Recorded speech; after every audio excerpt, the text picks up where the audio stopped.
আসসালামু আলাইকুম, hello viewers, welcome to my YouTube channel English in short program.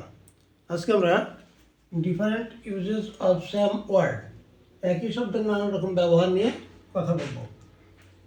আজকে শব্দটি হলো অন। আমরা জানি অন মানে উপরে, উপরে। অন মানে উপরে।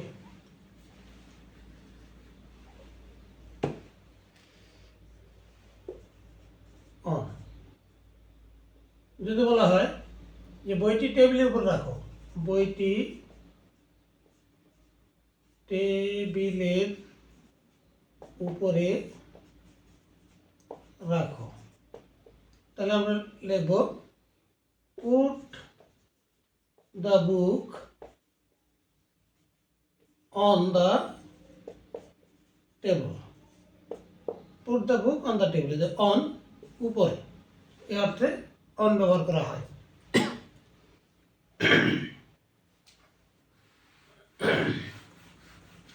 আবার যদি অনের আগে স্ট্যান্ড যোগ করা হয়, stand, STAND, stand, stand on, তাহলে হবে অবস্থিত, অবস্থিত। যদি বলা হয় ঢাকা বুড়িগঙ্গার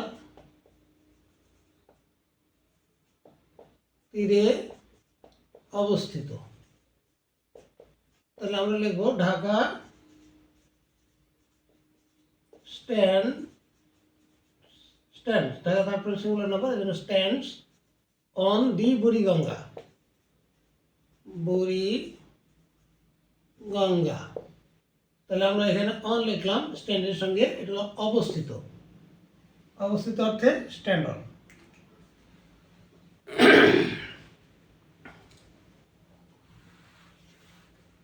স্ট্যান্ডের জায়গায় যদি আমরা এখানে প্লে লিখি, play, play on, play on অর্থ হলো বাজানো। যদি বলা হয় সে সুন্দর বেহালা বাজায়, সে সুন্দর বেহালা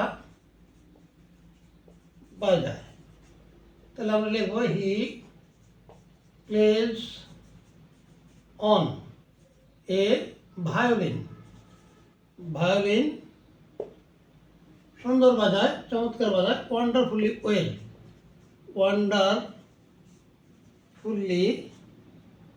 ওয়েল, সে খুব সুন্দর পিয়ানো বাজায়, প্লে অন, প্লেজ অন, সে সুন্দর মানে প্লে অন মানে বাজানো, হ্যাঁ, সে সুন্দর বেহালা বাজায়, he plays on a violin wonderfully well.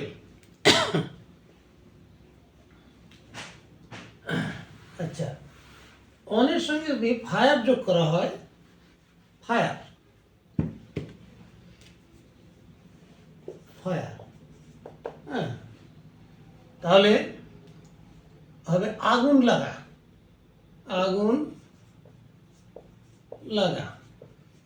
হ্যাঁ, যদি বলা হয় গোডাউনে আগুন ধরেছে, গুদামে, গুদামে আগুন লেগেছে,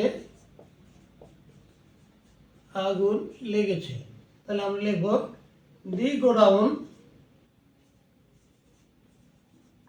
গোডাউন ইজ অন ফায়ার, হ্যাঁ, গুদামে আগুন ধরেছে, অন ফায়ার। আচ্ছা, অন মানে আবার অন মানে সম্বন্ধে হয়, হ্যাঁ, অন মানে সম্বন্ধে হয়, সম্বন্ধে। যদি বলা হয় যে সময়ের মূল্য সম্পর্কে রচনা লেখো, সময়ের মূল্য সম্পর্কে রচনা লেখো, একটা রচনা লেখো, তাহলে আমরা লিখবো write an essay on value of time, value of time, হ্যাঁ, তাহলে on value of time, write an essay on value of time, সময়ের মূল্য সম্পর্কে একটি রচনা লেখেন। এখানে অন হচ্ছে সম্বন্ধে বা সম্পর্কে, সময়ের মূল্য সম্পর্কে একটি রচনা লেখো। তো আজকে এ পর্যন্তই, আবার দেখা হবে ইনশাল্লাহ নতুন ভিডিও নিয়ে। থ্যাংক ইউ অল, আল্লাহ হাফিজ।